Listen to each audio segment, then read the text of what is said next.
오늘은 누가복음 17장 말씀을 통해서 은혜를 받으시겠습니다. 먼저 용서에 대한 말씀이 나오고 있습니다. 1절에요.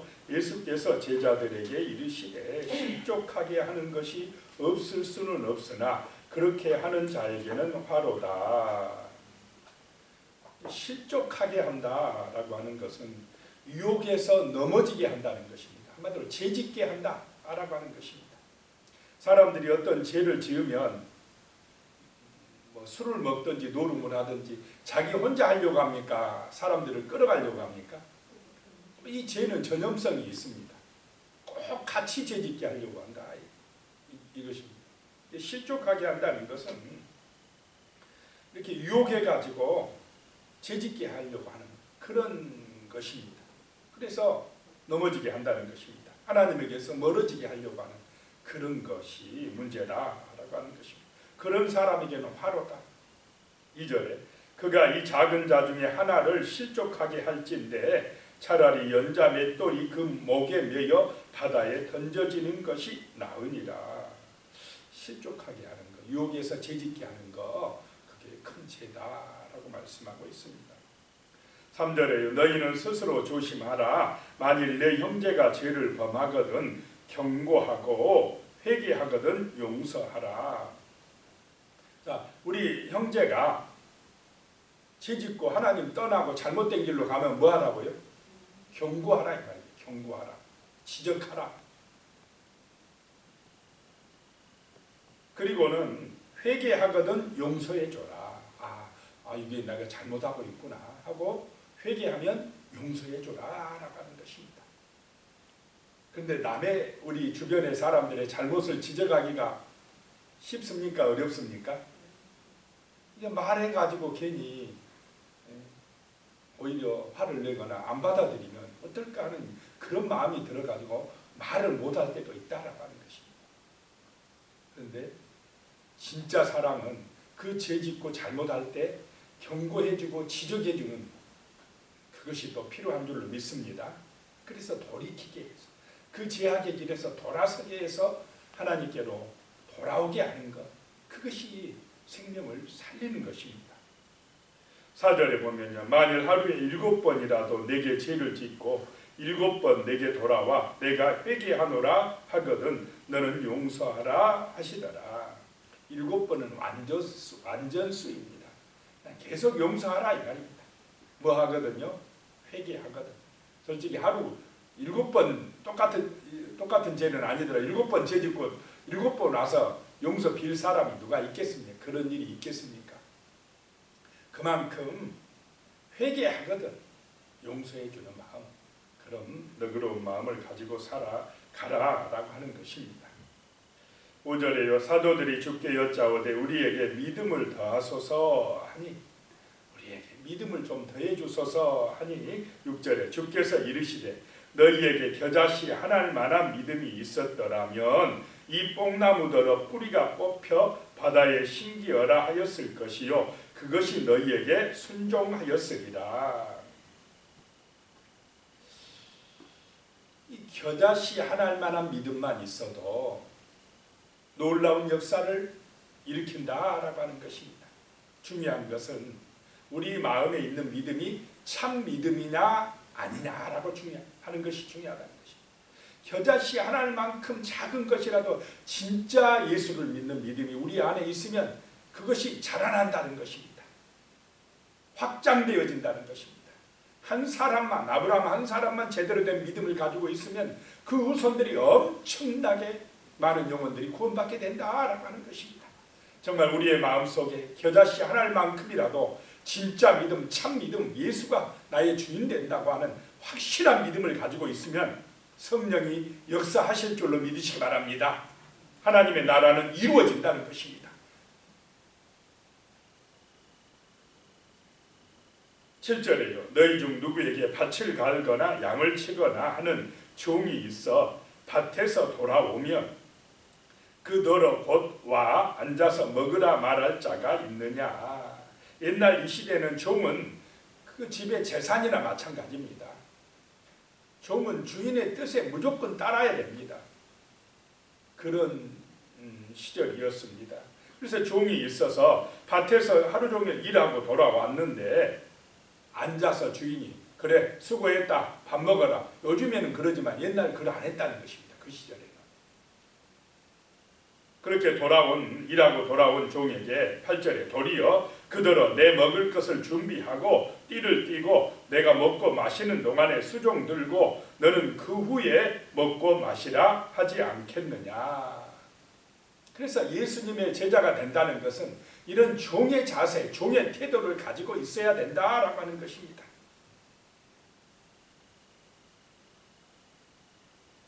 구절에요. 명한 대로 하였다고 종에게 감사하겠느냐. 종에게 주인이 시키는 대로 했다고 그 종에게 감사하겠느냐. 그건 당연한 것이다 라고 말씀하고 있습니다. 그래서 우리는 하나님 앞에서 어떤 일을 할 때 왜 나를 안 알아주느냐. 내가 이렇게 열심히 했는데 이렇게 하는 것은 종의 자세입니까? 주인의 자세입니까? 그것은 나의 옛사람이 죽지 못했다는 것입니다. 자기가 부인이 안 된 거예요. 자기 부인이 안 됐다는 것입니다. 이게 예수님이 제자를 부를 때 제일 먼저 뭐를 부인하고요? 자기를 부인하고 자기 십자가 짊어지고 나를 따르라 라고 말씀하셨습니다. 이 말은 청직이다 하는 거, 종의 내가 예수의 종이다 라고 하는 자세를 항상 그런 태도를 잊지 마라 라고 하는 말씀입니다. 정말 우리가 하나님 앞에 이렇게 충성된 청지기가 되면 하나님께서 더 큰 것을 우리에게 맡기고 착하고 충성된 종이라고 칭찬할 줄로 믿습니다. 그래서 이런 종의 자세를 가지고 하라라고 하는 것입니다. 10절에 보면요. 이와 같이 너희도 명령받은 것을 다 행한 후에 이르기를 우리는 무익한 종이라 우리가 하여야 할 일 한 것뿐이라 할지니라. 우리는 무익합니다. 우리가 마땅히 해야 될 일을 했을 뿐입니다 라고 그렇게 하는 사람이 예수님의 제자고 하늘에서 큰 자인 줄로 믿으시기 바랍니다. 그 다음에 나병 환자 10명에 대한 말씀을 하십니다. 11절에 보면요. 예수께서 예루살렘으로 가실 때에 사마리아와 갈릴리 사이로 지나가시다가 12절에요. 한 마을에 들어가시니 나병 환자 10명이 예수를 만나 멀리 서서 그랬습니다. 자, 나병 환자이기 때문에 예수님에게 가까이 올 수가 없습니다. 그러니까 멀리 서서 13절에요. 소리를 높여 이르되 예수 선생님이여 우리를 불쌍히 여기소서 하거늘 그랬습니다. 이 나병 환자들의 기도는 무엇입니까? 예수 선생님이여 우리를 불쌍히 여겨주시옵소서. 그냥 그들의 기도는 우리를 불쌍히 여겨달라고 하는 그냥 간절한 호소입니다. 어쩌면 이런 기도가 가장 진실한 기도일 수가 있습니다. 아버지, 나를 불쌍히 여겨주시옵소서. 내 능력으로 내 힘으로 어찌할 수 없는 일들이 많습니다. 하나님 불쌍히 여겨주시옵소서. 간절한 기도인 것입니다. 14절에 보시고 이르시되 가서 제사장들에게 너희 몸을 보이라 하셨더니 그들이 가다가 깨끗함을 받은지라 그랬습니다. 제사장들에게 보이라 했더니 그 말씀대로 순종하여 가다가 은혜를 체험하고 깨끗하게 된 줄로 믿으시기 바랍니다. 하나님의 말씀에 순종할 때에 놀라운 은혜를 체험한다라고 하는 것입니다. 그리고 이 한 마을 아까 들어갔는데 그 마을에는 지금 이 나병 환자들이 있는데 나병 환자들에게는 차별이 있습니까? 없습니까? 나병 환자에게 부자, 가난한 자, 권세 있는 자, 없는 자 차별이 있겠습니까? 없겠습니까? 유대인, 사마리아인 같이 섞여 살아도 우리 유대인하고 너희 사마리아인하고 이렇게 같이 살 수 있느냐 차별이 있습니까? 없습니까? 없다라고 하는 것입니다. 우리 인간은 본래 이렇습니다. 하나님 앞에서 차별이 없습니다. 지금 현재 우리 인간은 하나님 앞에서 다 병든 자입니다. 죄인들입니다. 누가 잘났네 못났네 그거 다 쓸모없는 일입니다. 다 하나님의 은혜가 필요하고 십자가의 그 놀라운 사랑이 필요한 죄인들인 줄로 믿으시기 바랍니다. 잘나고 못나고 그게 중요한 게 아닙니다. 예수의 은혜가 필요한 사람들입니다. 자, 15절에 보면요, 그 중에 한 사람이 자기가 낳은 것을 보고 큰 소리로 하나님께 영광을 돌리며 돌아와. 10명이 낳았는데 그 중에 한 사람만 하나님께 영광을 돌렸다라고 하는 것입니다. 16절에 예수의 발 아래 엎드려 감사하니 그는 사마리아 사람이라. 유대인들도 있었을 텐데 어찌하여 유대인들은 예수께로 돌아오지 아니했느냐라고 하는 것입니다. 그 이방 사람 사마리아 사람만 예수 앞에 찾아와서 엎드려서 감사했다라고 하는 것입니다. 17절에 예수께서 대답하여 이르시되 10사람이 다 깨끗함을 받지 아니하였느냐? 그 9은 어디 있느냐? 18절에요. 이 이방인 외에는 하나님께 영광을 돌리러 돌아온 자가 없느냐 하시고, 왜 유대인들은 없느냐 이 말입니다. 유대인들도 고침받았는데 어쩌면 유대인들이 더 돌아와서 감사해야 되지 않겠습니까? 그런데 그 나머지 9은 관심이 오직 뭐에만 있었습니까? 자기에게 있었어요. 병 고치는 것에만 관심이 있어요. 그 고쳐주신 하나님의 은혜에 대해서는 생각을 안 했다라고 하는 것입니다. 이 사마리아 사람만 와서 엎드려 경배했다. 이 말은 참된 예배를 드리는 사람이 되었다라고 하는 것입니다. 하나님께 영광 돌리는 사람이 되었다라고 하는 것입니다. 하나님 중심이었던 사람은 이 사마리아 사람뿐이었다라고 하는 것입니다. 자, 우리가 정말로 하나님이 중심이 되는 삶을 사시기 바랍니다.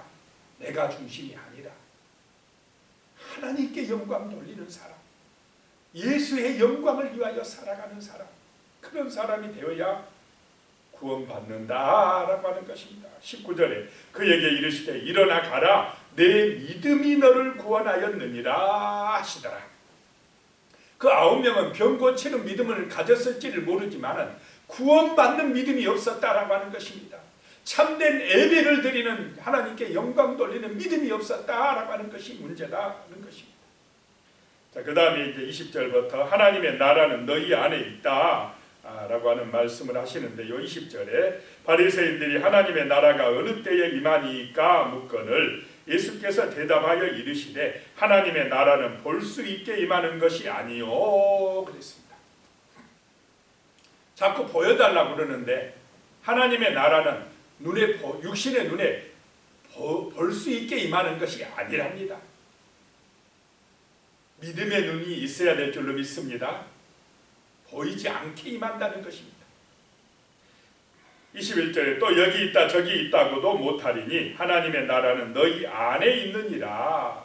이미 우리 안에 하나님의 나라가 온 줄로 믿으시기 바랍니다. 그럼 어떻게 하나님의 나라가 내 마음에 임하느냐 이 말입니다. 예수가 임할 때에 임하는 줄로 믿으시기 바랍니다. 예수가 그리스도이심이 믿어질 때, 예수가 하나님의 아들임이 믿어질 때, 예수를 내 마음에 영접할 때 예수님이 임하는 곳에 하나님의 나라가 임합니다. 예수가 믿어진 그 사람의 마음속에 하나님의 나라가 임합니다. 임마누엘의 은혜입니다. 예수가 함께하는 그 가정에 하나님의 나라가 임하는 것입니다. 그래서 볼 수 있게 임하는 것이 아닌 줄로 믿으시기 바랍니다. 믿음으로 구원의 은혜가 내게 임하는 것입니다. 그 구원받은 사람은 하나님 나라의 백성이 되는 것입니다. 그래서 여기 있다 저기 있다 말할 수 없는 것입니다. 우리한테 와야 구원받는 그 다 쓸데없는 소리입니다. 예수가 믿어진 그곳에 보이지 않게 하나님의 나라가 임하는 것입니다. 22절에요. 또 제자들에게 이르시되 때가 이르리니 너희가 인자의 날 하루를 보고자 하되 보지 못하리라. 인자의 날을 언제 임한다. 그날 하루. 예수님이 언제 재림한다더라. 그 날짜 그 시 알 수 있습니까 없습니까? 모르리라, 보지 못하리라. 어느 날 그건 보지, 그 날짜 날 아니다 이 말입니다. 인자의 날 하루를 보고자 하되 보지 못하리라 라고 말씀합니다. 또 23절에 사람이 너희에게 말하되 보라 저기 있다 보라 여기 있다 하리니 그러나 너희는 가지도 말고 따르지도 말라. 이 말씀은 이 종말 예수님의 재림은 어떤 장소나 시간적인 문제가 아니다라고 하는 것입니다. 하나님의 나라는 이미 예수를 믿는 순간에 그 사람에게 임한 줄로 믿으시기 바랍니다. 그러면 그 사람에게는 이미 하나님의 은혜가 임했다는 것입니다. 예수가 임했다는 것입니다. 그런데 이 예수, 마음속에 믿어지는 예수가, 임마누엘의 은혜가, 성령의 은혜가 믿어지지 아니하니까 자꾸 눈에 보이는 어떤 예수를 찾는 것입니다. 여기 있다 저기 있다 언제 온다 이미 온 줄로 믿으시기 바랍니다. 이미 나는 하나님의 나라의 백성이 되었다라고 하는 것입니다. 보이지 않게 임하셨다라고 하는 것입니다. 24절에 번개가 하늘 아래 이쪽에서 번쩍이어 하늘 아래 저쪽까지 비침같이 인자도 자기 날에 그러하리라. 예수님의 재림의 날에는 번개가 번쩍해서 보이듯이, 자 번개가 치면 다 봅니까 못 봅니까? 천둥 소리 다 듣습니까 못 듣습니까? 듣는 것처럼 보는 것처럼 인자가 임할 때도 재림할 때도 어느 곳에만 가야 보이는 게 아니라 모든 사람이 다 보게끔 믿는 자도 보고 안 믿는 자도 봅니다. 그때는 온 지구상에 다 보게끔 예수님이 임합니다. 어떤 사람에게는 구원의 날이요 어떤 사람에게는 심판의 날이 될 것입니다. 자 25절에 그러나 그가 먼저 많은 고난을 받으며 이 세대에 버림받아야 할지니라. 먼저 십자가 짊어지리라. 먼저 고난을 받으리라 라고 말씀을 하고 계십니다. 자 십자가에서 죽어야 부활의 영광에 들어갈 줄로 믿으시기 바랍니다. 우리 성도님들도 마찬가지입니다. 나의 옛사람이 죽어야 하늘로부터 오는 새 생명 하나님 나라의 시민권을 얻을 수가 있는 것입니다. 26절에요. 노아의 때에 된 것 같이 인자의 때에도 그러하리라. 27절에 노아가 방주에 들어가던 날까지 사람들이 먹고 마시고 장가들고 시집가더니 홍수가 나서 그들을 다 멸망시켰으며 그랬습니다. 자, 먹고 마시고 장가들고 시집가고가 나쁜 것입니까? 다 좋은 것입니다. 일상입니다. 그런데 왜 문제가 됐느냐? 먹고 마시고 시집가고 장가들고 그거 좋은 것인데 그것에 매몰돼 가지고 예배를 안 드렸다 이 말입니다. 하나님의 은혜를 기억하고 살아가야 되는데 그냥 그 먹고 마시고 장가들고 돈 벌고 이것만 중요하다고 말씀을 잊어버리고 예수를 잊어버리고 예배를 안 드리고 그렇게 살면 죄악의 길로 가겠습니까? 안 가겠습니까? 하나님 잊고 살아가는 것이 문제였다라고 하는 것입니다. 노아 시대 사람들이 노아처럼 말씀을 기억하고 예배하면서 살아가면 그게 복일 텐데 말씀을 잊어버린 게 심판받는 그런 노아 시대 사람들이 되고 말았다라고 하는 것입니다. 말씀을 기억하고 방주를 예비했어야 될 줄로 믿으시기 바랍니다. 오늘 이 시대도 먹고 마시고 시집가고 장가고 좋은 것입니다. 그런데 방주를 지어야 돼요. 구원의 믿음을 가지고 있어야 된다. 이것입니다.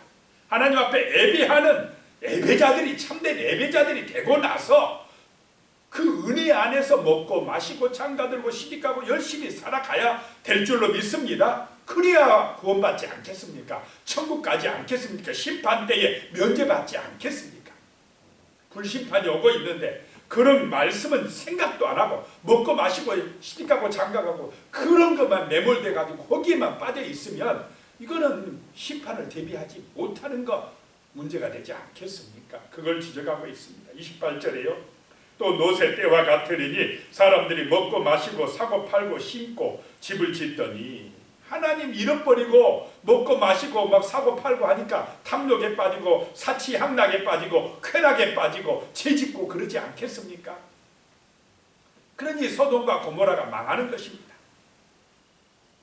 29절에 롯이 소돔에서 나가던 날에 하늘로부터 불과 유황이 비오듯 하여 그들을 멸망시켰느니라. 30절에 인자가 나타나는 날에도 이러하리라. 31절에 그날에 만일 사람이 지붕 위에 있고 그의 세간이 그 집 안에 있으면 그것을 가지러 내려가지 말 것이요 밭에 있는 자도 그와 같이 뒤로 돌이키지 말 것이니라. 폭격이 떨어지거나 막 불과 유황불이 떨어질 때 아이고 그 집에 금덩어리 돈 놔두고 왔는데 가지러 가면 된다는 말입니까? 아닙니까? 지진이 일어나서 흔들거리는데 불이 나서 불이 불타고 있는데 아이고 내가 그 보석 못 가지고 나왔는데 들어가다는 어떻게 됩니까? 죽는다는 것입니다. 32절에 노새 철을 기억하라. 자, 소돔성에서 하나님의 은혜로 아브라함의 기도로 노새 가족들이 천사가 강제로 끌어냈습니까? 안 끌어냈습니까? 끌어냈어요. 멸망에서 구원받았어요. 뒤를 돌아보지 말고 빨리 가라 했는데 노새 천은 왜 뒤돌아봅니까?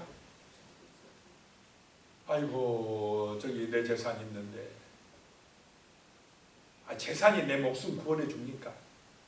불과 유황불이 떨어지고 있는데 하나님의 심판이 임하고 있는데 자 지옥의 심판에서 내 재산이 돈이 나를 구원해 주지 못하는 줄로 믿으시기 바랍니다. 예수가 구원한다 이 말입니다. 하나님이 구원하신다는 것입니다. 이 구원의 길에 가다가 뒤를 돌아봐요. 예수 믿다가 뒤를 돌아보면 안 됩니다. 오직 예수 바라보고 신앙을 지켜나가야 될 줄로 믿습니다. 힘들다고 어렵다고 뒤돌아보면 안 된다 이 말입니다. 예수 앞에 기도하고 믿고 의지하고 나가면 부족함이 없게 해주실 것입니다. 하나님이 역사해 주실 것입니다. 필요한 때 필요한 은혜를 주실 것입니다. 33절에 무릇 자기 목숨을 보존하고자 하는 자는 잃을 것이요 잃는 자는 살리라. 육신 목숨 보존하다가 영원한 목숨 잃어버린 사람들이 얼마나 많습니까? 차라리 예수 안에서 내 육신 목숨 죽고자 하면 하나님이 내 영혼과 내 육신 영원한 생명 주실 줄로 믿으시기 바랍니다. 죽고자 하는 자가 삽니다. 34절에 내가 너희에게 이르노니 그 밤에 둘이 한자리에 누워 있으며 하나는 데려감을 얻고 하나는 버려둠을 당할 것이요. 그 시간에 그 장소에 두 사람이 누워 잠자고 있는데 한 사람은 데려감을 당하고 한 사람은 버림받는다. 그러면 하나님 나라가 예수님의 재림이 장소적인 개념하고 관련이 있습니까? 없습니까? 없다 이 말입니다. 똑같이 누워 두 사람이 자고 있는데 한 사람은 데려감을 당하고 한 사람은 버림받는다. 믿음의 차이다 이 말입니다. 35절에도요. 두 여자가 함께 맷돌을 갈고 있으며 하나는 데려감을 얻고 하나는 버려둠을 당할 것이다. 같은 시간에 같은 장소에서 두 여자가 맷돌을 갈고 있는데 한 사람은 구원받고 한 사람은 심판받고 한다는 것입니다. 무엇의 차이입니까? 시간하고 장소의 차이입니까? 아니다. 믿음의 차이다. 마음속에 예수가 있느냐 없느냐 그 차이다 라고 하는 것입니다. 37절에 그들이 대답하여 이르되 주여 어디 오니까 이르시되 죽음이 있는 곳에는 독수리가 모이느니라 하시니라. 그 장소가 아니고 시간도 아니라는데 제자들은 뭐라 합니까? 어디에 임합니까? 그러고 있습니다. 장소가 어디냐고 묻고 있습니다.